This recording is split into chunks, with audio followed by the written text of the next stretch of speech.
Vamos agora à leitura das principais manchetes de capa dos jornais Zero Hora, Correio do Povo e Jornal do Comércio. Hoje, sexta-feira, 13 de dezembro de 2019. O Jornal do Comércio destaca: Leite anuncia ajustes no projeto para o magistério. Nova proposta do governo aumenta a possibilidade de progressão salarial para professores. Fraport amplia serviços e mix de lojas no aeroporto de Porto Alegre. Algumas operações já funcionam no embarque doméstico. Prédio administrativo, hotel e centro de convenções estão nos planos da empresa. Contas públicas. Onix minimiza a importância do pacote para a adesão ao regime de recuperação fiscal.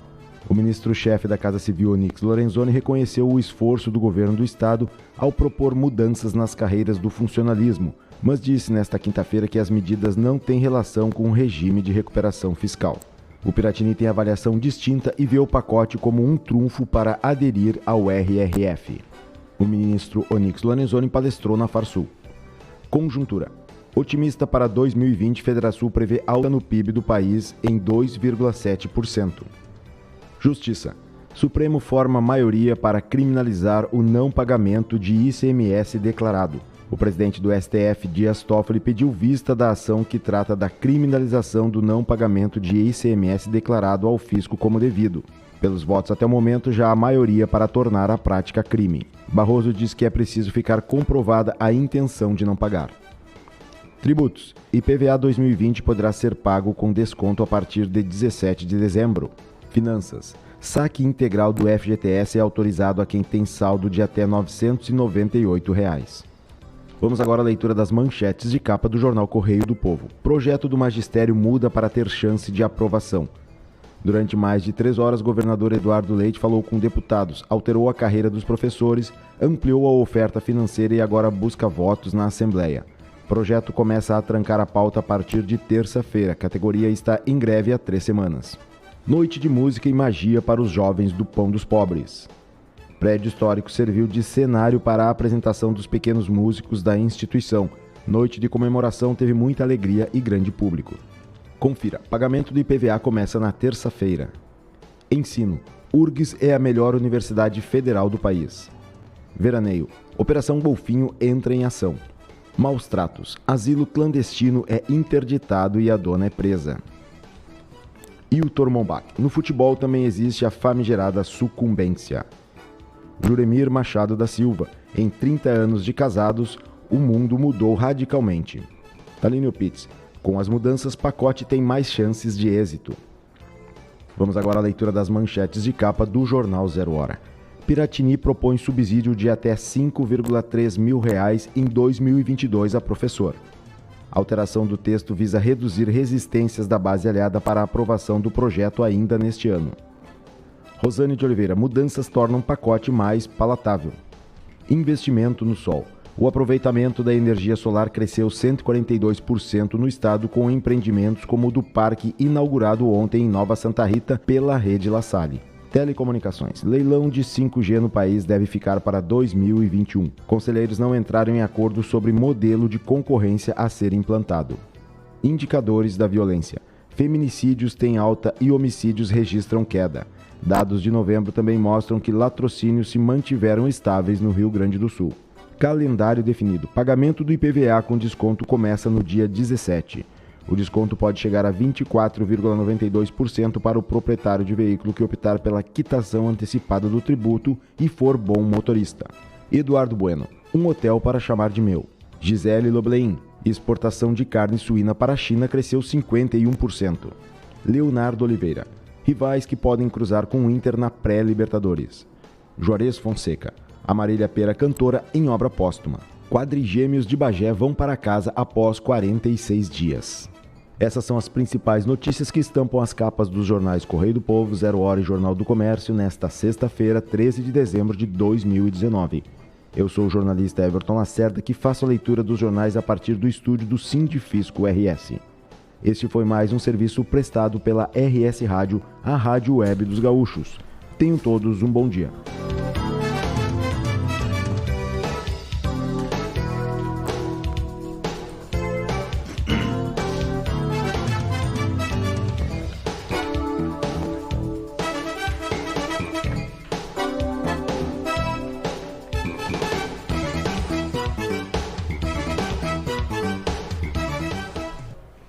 Olá, estamos agora ao vivo direto do estúdio da RS Rádio. Vamos ver, a nossa trilha deu uma parada aqui só não tinha. Opa, vamos lá. Dia 17. Vamos lá que hoje começamos com pode chegar a 24. A trilha travou. Vamos tocar um pouquinho. Vamos sem trilha mesmo. Nossa. Estamos começando então mais um RS em Pauta, hoje dia 13 de dezembro de 2019. Eu sou o jornalista Everton Lacerda e me acompanho aqui para comentar as principais notícias do dia. Os auditores fiscais Jorge Ritter e Diego de Grazia. Os ouvintes também podem participar enviando comentários ou perguntas até o 12h30 através do WhatsApp número 51-996-697-564. O RS em Pauta é transmitido ao vivo de segunda a sexta-feira a partir do meio-dia. Sejam todos muito bem-vindos. Bem-vindo, Ritter. Bem-vindo, Diego. Bom dia, tudo bem? Bom dia, pessoal. Pois então, a gente tem algumas divulgações. Agora o site do Governo do Estado divulgou hoje os 10 municípios que concentram 42,3% do PIB do Estado. Teve uma pequena alteração, né, na posição dos municípios, mas não mudou muito. O Porto Alegre continua na liderança, como sempre, né? Porto Alegre, por ser a capital, né, uma cidade com PIB, concentra o PIB maior. Depois, a novidade é que Caxias do Sul voltou a subir e assumiu a segunda posição, no lugar de Canoas, novamente, né? E Gravataí se manteve na mesma posição, Rio Grande também.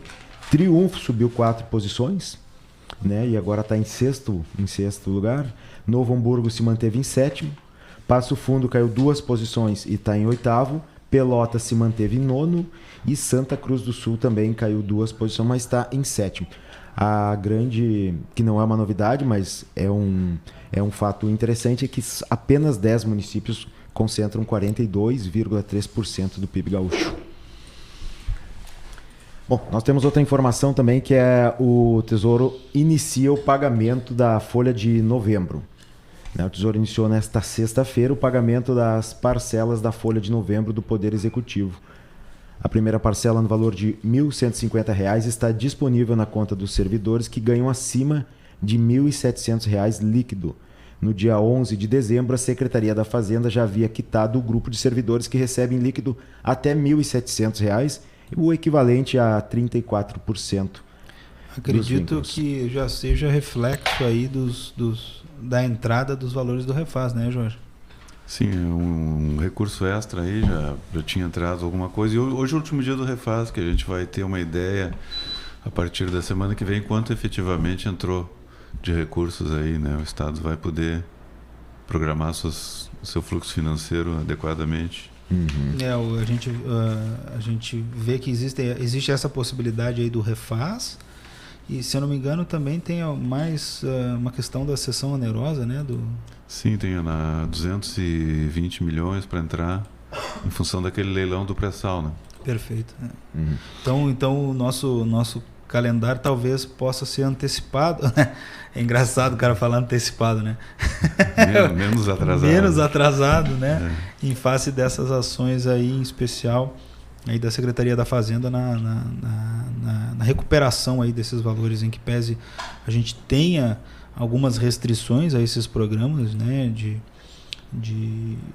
anistia, né? A gente entende que no momento ele até pode ter uma utilização que ajude aí a finalizar o ano de uma forma não tão complicada para o servidor público. E dia 17 começa o IPVA, né? O IPVA é outro recurso extra que vai poder ser pago com desconto, 3%, mais a variação da UPF até o dia 13 de janeiro, 2, 13 de janeiro, né? Então, mais uma fonte de recurso que pode ser pago aí. Depois de janeiro, fevereiro e março entrar na fase de parcelamento, com descontos ainda, né? Tem mais um desconto do bom motorista, da nota gaúcha, né? Isso é importante, pessoal. Isso reflete lá no IPVA, mal ou bem, é um valor que faz diferença. E essa questão da UPF é bem interessante. Nem todo mundo entende isso, né? Que existe, vamos assim dizer, um índice, né? Uma unidade fiscal, né, Jorge? É que os veículos são avaliados durante o ano de 2019. Então, para a tabela para o ano de 2020, ela sofre uma correção pelo valor. O OPF muda uma vez por ano, né? Então, do dia 13 de janeiro em diante já vale a nova UPF. Isso. Uns três chega de 3%. Então quem pagar em dezembro tem um ganho. Hein? Tem um ganho de 3%, mais o desconto é 3%. Isso aí já dá 6% em média. Muito bom. Tá ótimo. Sabe que o Onyx Lorenzoni teve ontem aqui em Porto Alegre, numa reunião ali com a Farsul, e ele coloca hoje, saiu aqui na capa do jornal do Comércio, né?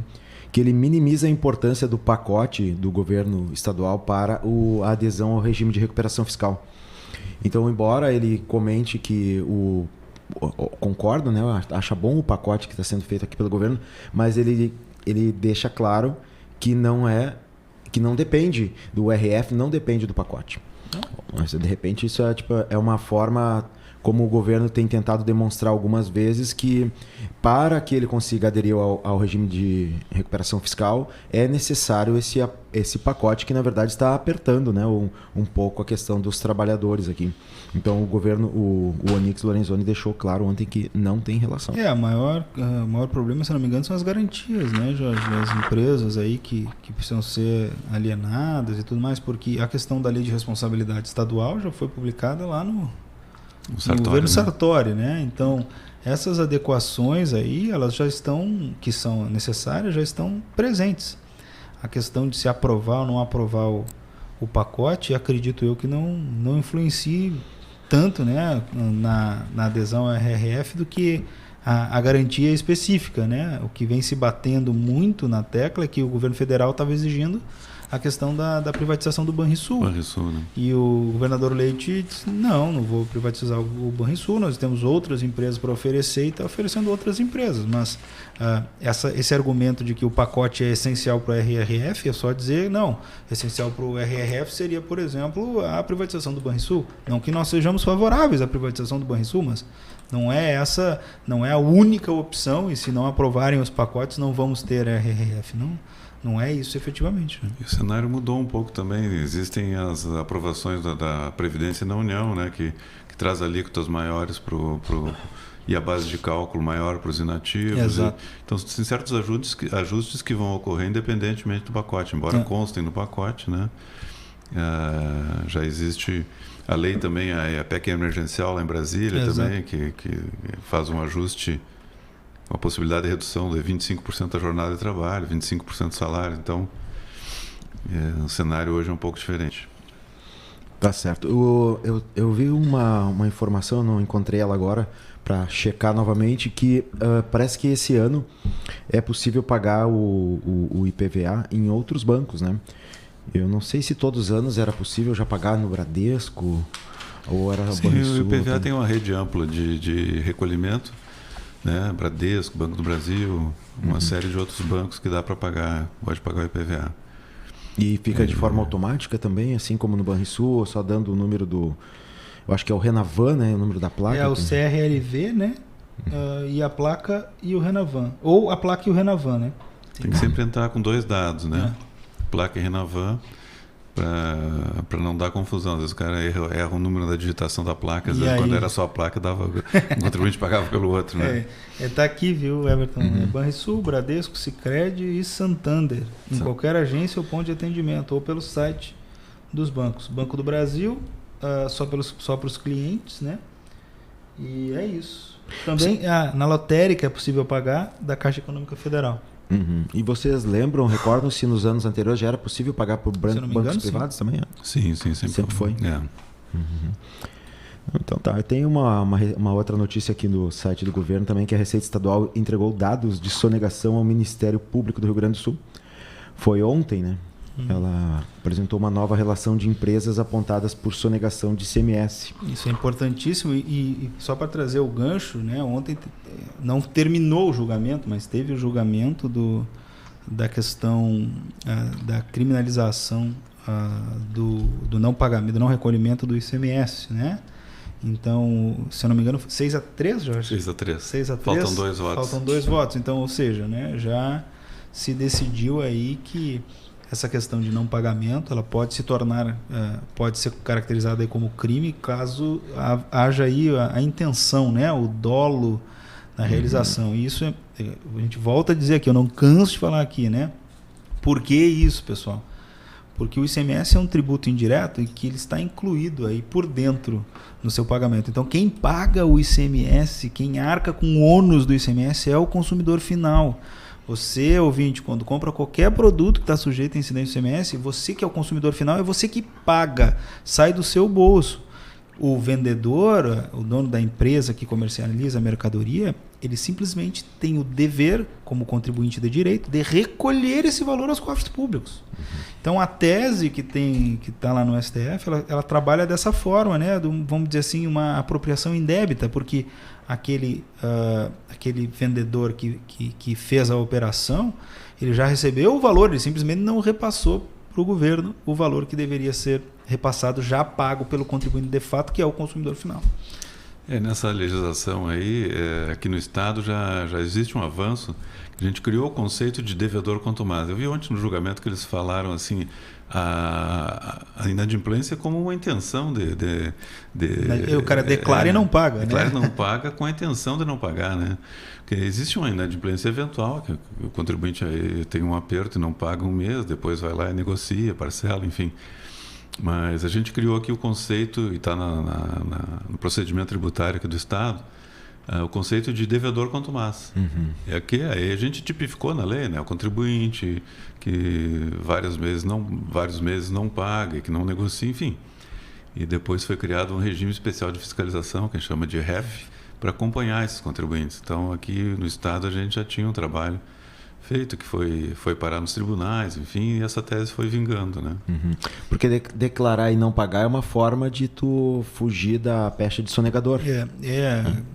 O devo não nego, né? Pago quando puder, mas eu não sonego. Eu devo não nego, né? Claro. Então, essa prática é uma prática que, claro, né, possa eventualmente acontecer, como o Jorge está dizendo, quando a má-fé na conduta do contribuinte, ela acaba sendo uma coisa boa para aquele que não quer efetivamente pagar, né? Porque ele declara, não paga, o crédito em tese já está constituído aí com a declaração e a fazenda que se vire para cobrar. E muitas vezes as fraudes aí são estruturadas, né, Jorge? As empresas, elas não são efetivamente as empresas que realizam as operações, a interpostas pessoas. Então, essa delimitação, ontem, né, ainda à noite, tu vê como a coisa é, né? Ontem à noite, eu ainda fiquei um tempo discutindo, no bom sentido, com uma grande amiga, né, a colega Carolina Cirilo, que é filha de um colega, né, que é uma professora de Direito Constitucional, uma pessoa que tem bastante conhecimento, e ela é contra essa ideia da criminalização lá no STF, e o argumento dela é que se criminaliza para exigir tributo. E eu fiquei discutindo bastante com ela, e o meu ponto é que não, a criminalização aí é da conduta dolosa de não repassar. O crédito tributário está lá, rígido, aconteceu o fato gerador, foi declarado, foi constituído, mas existe por trás uma conduta dolosa na intenção de não pagar esse valor que já foi retido, que já foi pago pelo contribuinte de fato, né? Nossa discussão foi um pouquinho adentro na madrugada, mas agradecer se um dia a Carolina ouvir isso. Eu até vi a discussão no Supremo ali com o Celso, com o Marco Melo, né? Isso.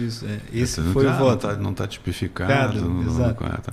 Mas, enfim, já existe um precedente que é os do créditos colarinho branco. Do INSS, né? Foi essa vez. Que tu recolhe, né? A questão...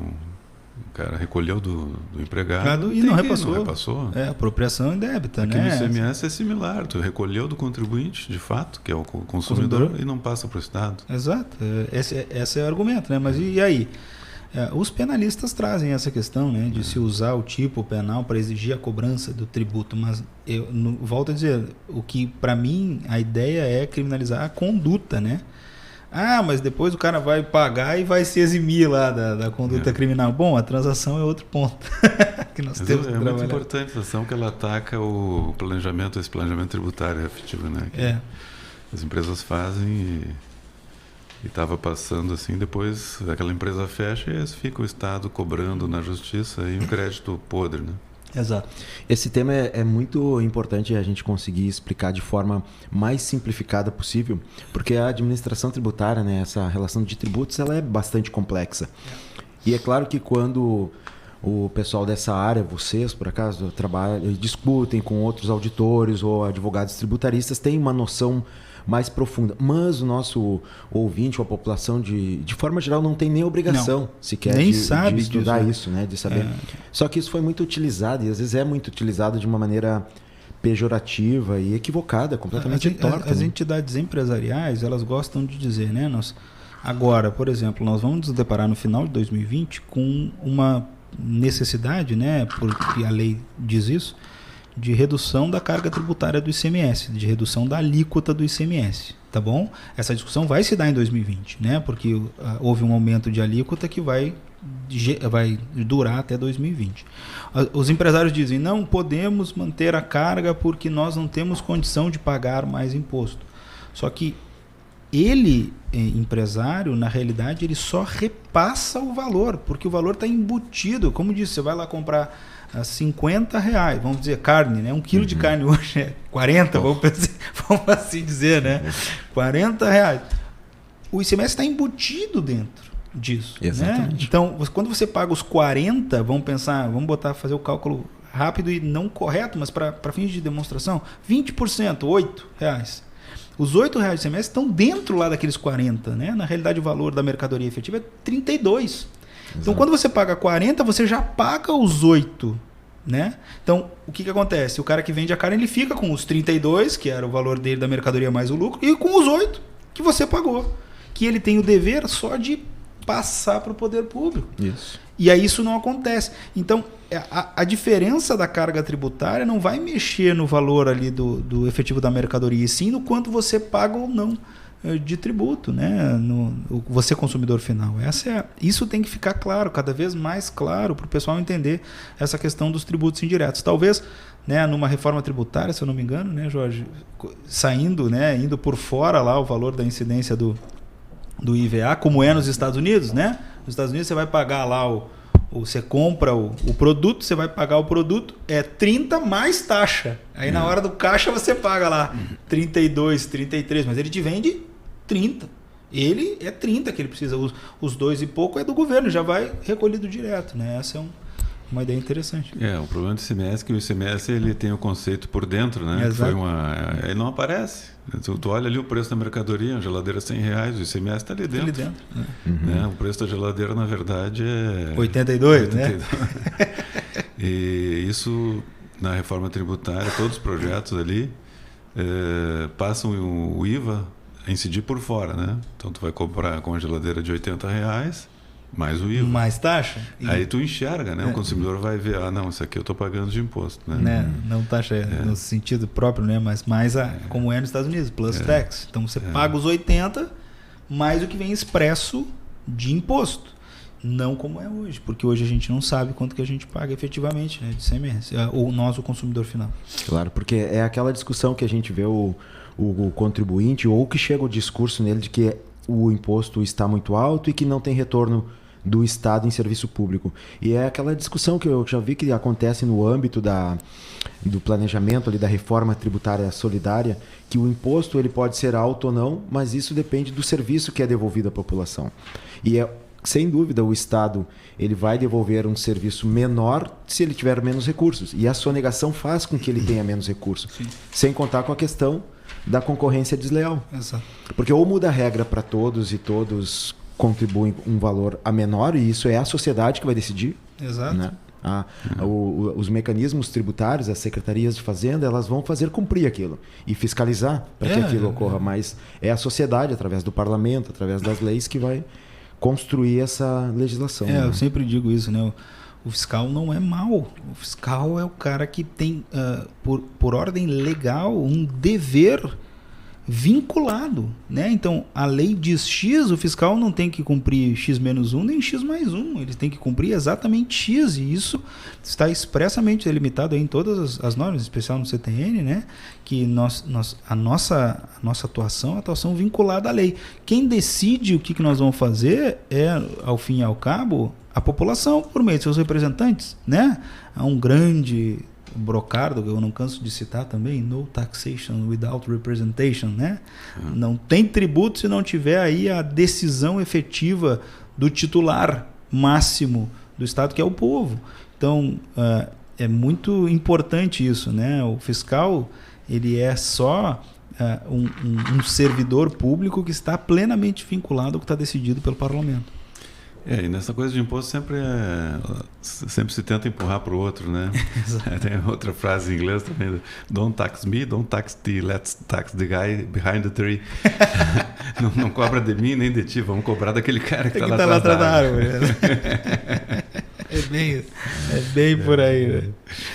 Bom, mas a importância dos impostos, a importância dessa contribuição social para a comunidade, né, para o bem de todos, a gente tem orgulho de ver isso quando tem alguns resultados como essa notícia de que a URGS novamente aparece na lista das melhores universidades. É a melhor universidade federal pelo 8º ano consecutivo. E isso é um motivo de orgulho para nós. Tanto nós, por sermos gaúcho, sabemos da qualidade do trabalho da URGS, né? Quanto pela felicidade de ver um investimento público bem investido. As federais têm tradição, têm história, né? Tem um acúmulo de conhecimento, enfim, acho que tudo isso pesa muito, né? Mas incrível, a URGS ela é a primeira entre as federais, mas contabilizando todas, ela fica em segundo. Qual que é a primeira? E eu vou conferir, ela perde exatamente para uma estadual. A estadual também? Se não me engano, então deve ser a USP, né? Ou a Unicamp. São as 13 de ponta que sempre estiveram aí, né? Pontuando e aparecendo nos rankings, a URGS, a Unicamp, USP. Eu tinha achado ela aqui no site, agora me sumiu. Aqui, mas é isso. Essa é a ideia de a gente enxergar o recurso público sendo investido no serviço, né? E é o recurso que é pago pelo cidadão. Uma informação importante só para a gente dar aqui, né? O valor do 13º dos colegas já está disponível no RHE, né? Então quem quiser consultar o seu 13º, se eu não me engano, o 13º é o valor da remuneração de dezembro, né? Não é a média, é a remuneração de dezembro. É o valor igual de dezembro. Igual de dezembro. Ele está disponível já para consulta no RHE, e a partir de segunda ou terça-feira nós vamos ter a possibilidade do recebimento financiado do 13º, né? Nem digo antecipação, mas é um recebimento financiado em face da lei que foi aprovada no parlamento. Ou seja, quem quiser receber o 13º pelo Banrisul vai receber o valor igual ao que receberia se fosse pago pelo Estado na data. Quem optar por não receber vai receber ele parcelado com um acréscimo de 1,3% sobre saldo, né? Que é um bom rendimento. Né? Então, quem tem a possibilidade de não receber, de não retirar, né? É um bom rendimento. Então, tem uma ideia, a poupança dá cerca de 3% ao ano, né? Esse empréstimo que a gente fizer para o governo paga 1,3 ao mês sobre o saldo. Né? Então é um bom rendimento, e pelo que a gente tem de informação, é segunda ou terça-feira vai estar disponível para optar pelo empréstimo, né, que será acreditado no dia 20. E pode optar até o dia 15 de janeiro, se não me engano. Sim, pode optar depois. Não precisa ser logo em seguida, né? Pode. Quem optar depois, aí recebe automático, né? Recebe no dia. Recebe no dia, aí a partir do dia 20, se eu não me engano, já recebe no dia, né? Quem não vai receber é quem fizer antes, segunda ou terça-feira, quem gosta de se antecipar. Aí. Tá bom. Bom investimento também, pagar o IPVA, né? Ganha 6% de desconto, o IPTU dá uns 10% de desconto. Hoje o colega Leonardo, né, o colega secretário da Fazenda de Porto Alegre, estava lá na Rádio Gaúcha falando sobre a questão dos descontos de IPTU e também do pagamento do 13º dos servidores municipais. Exato. Municipal é um pouquinho diferente, eles vão ter o mesmo sistema de empréstimo, só que em vez de parcelar, eles vão quitar até o fim do primeiro trimestre. Exato. Bem, Diego, e temos alguma coisa de futebol, tu que é o nosso monitor dessa área esportiva? Parece que o Inter confirmou, né, com o treinador. Confirmou com o treinador e mandou embora o Parede. Eu não acho o Parede tão ruim assim. Eu acho que foi uma questão de custo, né? Vinha entrando bem, né? Tu vê a que ponto o cara chega, né? De ficar lamentando a saída do Parede. Bom, vamos lá, né? A gente já ganhou um campeonato mundial aqui com o Gabiru também. Exato, né? Na nossa... Sabe-se lá o que pode acontecer. Mas agora, no ano que vem, eu sou um cara otimista, né? Sabe? Ano que vem vai ser melhor. Tá bom. Então, com esse clima de otimismo, vamos encerrando aqui o nosso último programa desta semana. Queria agradecer a participação de vocês e as explicações aí muito bem-vindas para os nossos ouvintes. Pessoal, uma boa tarde, então, muito obrigado. Obrigado, Jorge, obrigado. Valeu, muito bom pessoal. participar. Então tá, um agradecimento também aos nossos ouvintes. O nosso programa vai ficando por aqui. A reprise fica disponível no site da RS Rádio, também ali na nossa live do Facebook, e o vídeo também estará no YouTube. Tenham todos um ótimo final de semana.